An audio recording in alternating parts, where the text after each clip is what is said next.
आज आपको पता है कितने महत्वपूर्ण मुद्दे पर हम आपसे बात कर रहे हैं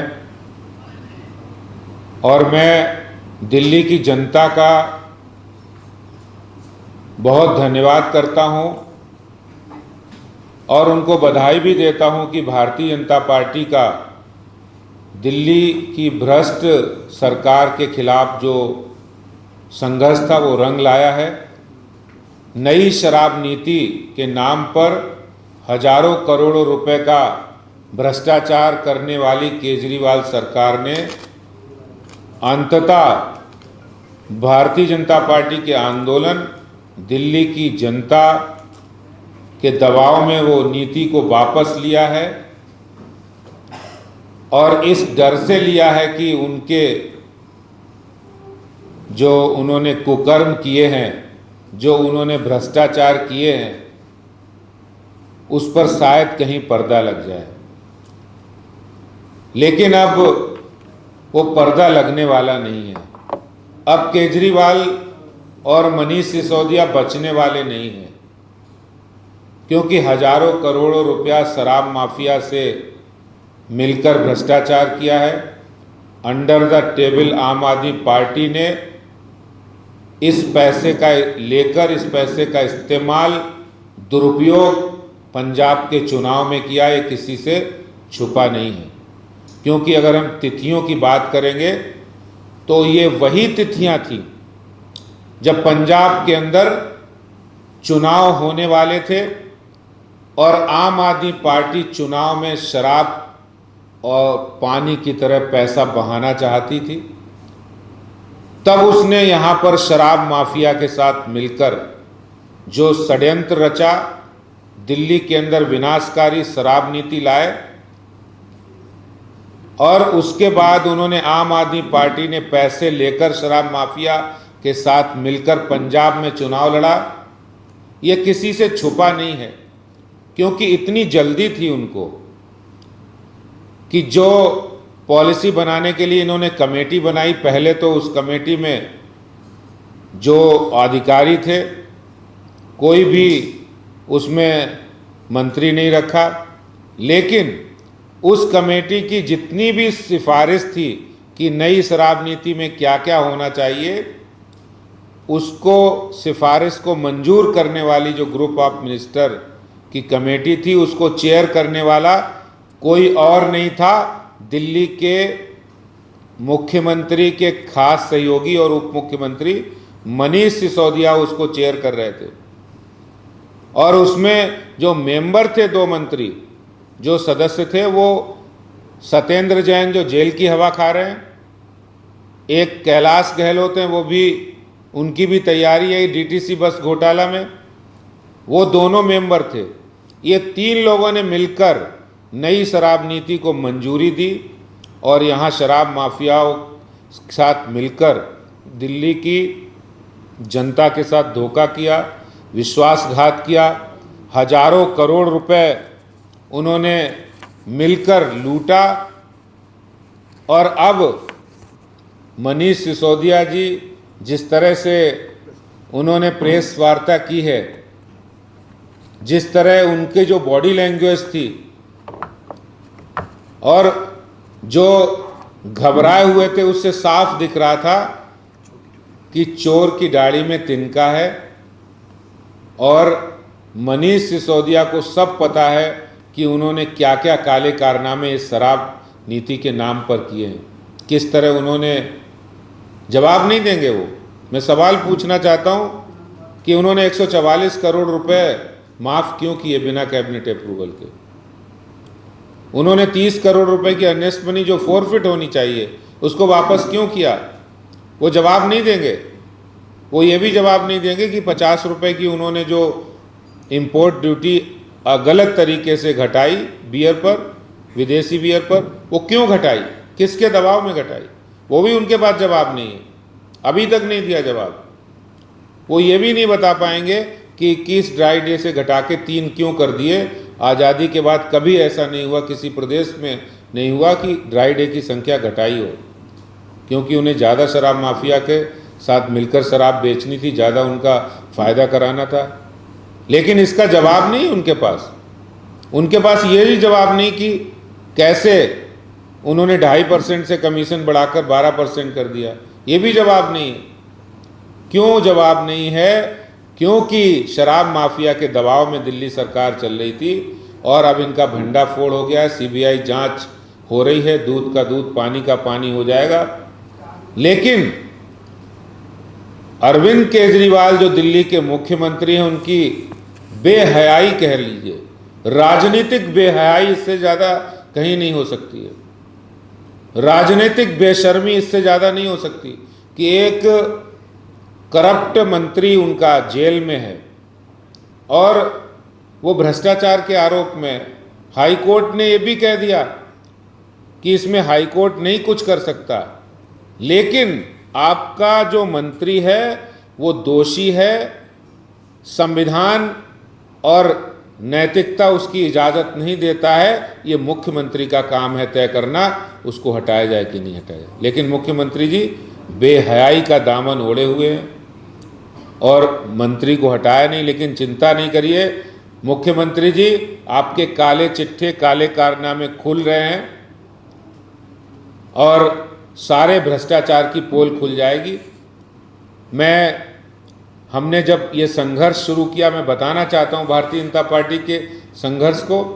जब हमने दिल्ली के अंदर लिकर पॉलिसी आई, उसके खिलाफ हमने अभियान शुरू किया और उस अभियान में दिल्ली की जनता, महिलाएं, RWA बहुत बड़ी संख्या में जुड़े। हमने नेता विपक्ष हमारे रामवीर सिंह विधूड़ी जी को उसका कन्वीनर बनाया और पूरी दिल्ली में जो आंदोलन चलाया वो जंतर मंतर में जब हमने प्रारंभ किया, आपको ध्यान होगा कि 1 अप्रैल 2021 को जंतर मंतर पर हमने मौन उपवास रखा था और उसके बाद लगातार 9 अप्रैल 2021 को 1 लाख से ज़्यादा पोस्ट कार्ड इस अभियान के तहत हमने ये हस्ताक्षर अभियान चलाया। मेट्रोज पे सामने और पूरे दिल्ली के 1000 स्थानों पर हमने हस्ताक्षर अभियान चलाया। घर घर जाकर हमारे मोर्चा के लोगों ने 15 लाख से ज़्यादा हस्ताक्षर कराए। हमने चक्का जाम किया 3 तारीख को, 3 जनवरी को हमने एक बड़ी प्रेस कॉन्फ्रेंस की जिसमें हमारे सभी सांसद थे। सारे फैक्ट को हमने सामने रखा। हमने दिल्ली की जनता को साथ लेकर कई गलत तरीके से खोले गए शराब के ठेकों को बंद कराया जनता के साथ मिलकर। लेकिन अरविंद केजरीवाल के जू नहीं रोकेंगी। लेकिन अभी फिर से हमने ये आंदोलन शुरू किया था। मैं हमारे नेता विपक्ष रामवीर सिंह विधूड़ी जी को बधाई देता हूँ, मैं दिल्ली की जनता को बधाई देता हूँ, भारतीय जनता पार्टी के हजारों दिल्ली के कार्यकर्ताओं को बधाई देता हूँ, जिनके संघर्ष से आज दिल्ली की जनता की बहुत बड़ी जीत हुई है। ये विनाशकारी शराब नीति वापस हुई है। लेकिन अभी इसका एक अध्याय पूरा हुआ है, दूसरा अध्याय अभी बाकी है, जिसमें इनके जो कुकर्म भ्रष्टाचार किए उनका जेल जाना, उनकी सजा तय होना अभी बाकी है। दिल्ली के मंत्रियों की, दिल्ली के मुख्यमंत्री की, वो दिन भी दूर नहीं। बहुत बहुत धन्यवाद। बहुत बहुत धन्यवाद अध्यक्ष जी। अब मैं निवेदन करूंगा हमारे विपक्ष के विधानसभा के अंदर विपक्ष के नेता श्री रामवीर सिंह विधूड़ी जी से कि आप संबोधित करें। रामवीर सिंह विधूड़ी जी। अरविंद केजरीवाल की सरकार जब दिल्ली में नई शराब नीति को लेकर आई, विधानसभा में हमने इसका विरोध किया था और सरकार की ओर से दिल्ली के deputy chief minister Shri Manish Sisodia ने कहा कि नई शराब नीति बहुत अच्छी है, दिल्ली सरकार की आय बढ़ जाएगी, दिल्ली की महिलाओं को, दिल्ली के युवाओं को आसानी से शराब सुलभ हो सकेगी। मैं आपको जानकारी देना चाहता हूं,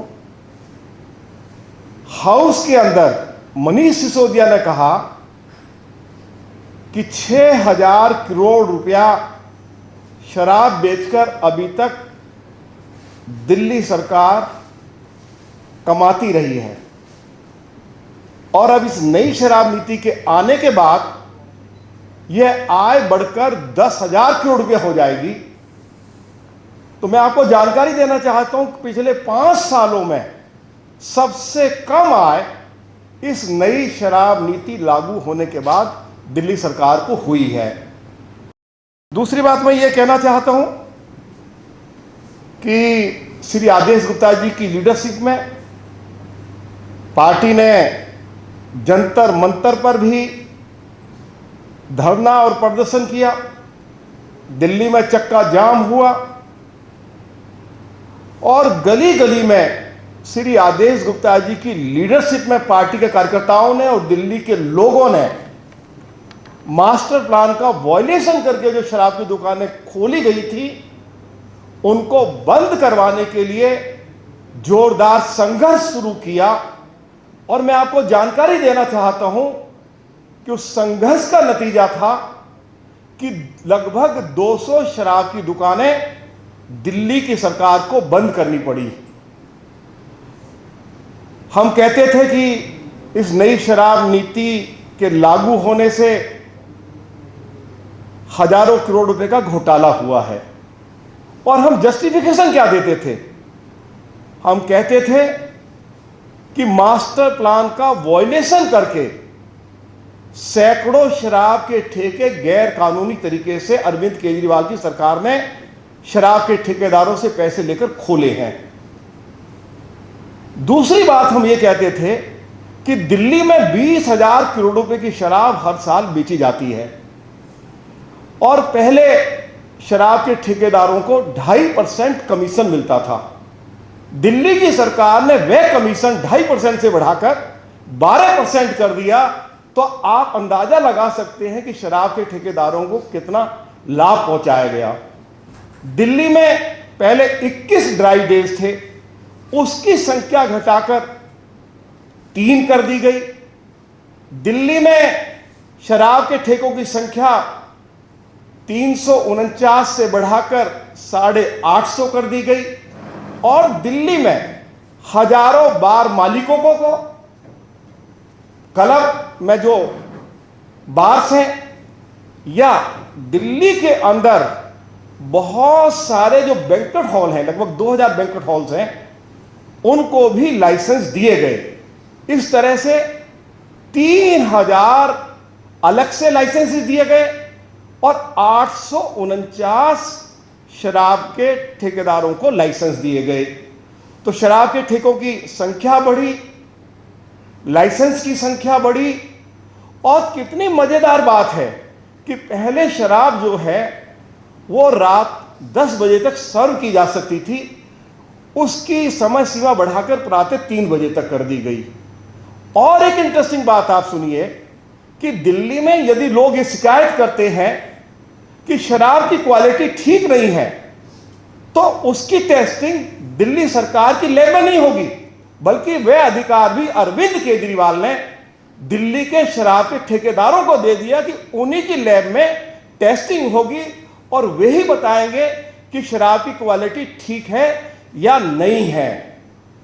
अरविंद केजरीवाल ने जो एक और सबसे बड़ा पाप किया वो यह किया कि शराब पॉलिसी में यह प्रावधान किया गया कि हम दिल्ली में दिल्ली के लोगों को शराब पीने के तरीके सिखाएंगे और उसके लिए 5 स्कूल भी खोले जाएंगे। यह भी अरविंद केजरीवाल ने उस नई पॉलिसी में उसको जोड़ दिया।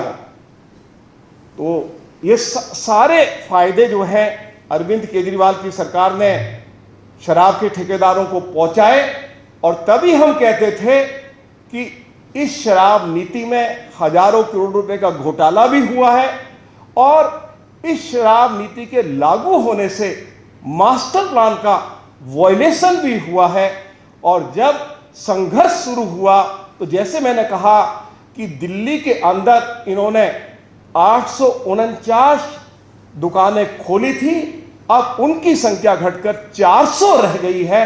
तो इससे यह साबित हो रहा है कि इन्होंने मास्टर प्लान का वायलेशन करके, सुप्रीम कोर्ट की जो गाइडलाइंस थी उसका वायलेशन करके, जो शराब के ठेकेदारों से मोटी मोटी रकमें लेकर खोले थे, अब इसकी जांच क्योंकि सीबीआई कर रही है, तो मैं अरविंद केजरीवाल से यह मांग करना चाहता हूं कि वो तुरंत दिल्ली के डिप्टी चीफ मिनिस्टर को उनके पद से हटाएं और सीबीआई की इंक्वायरी जल्दी से शुरू हो।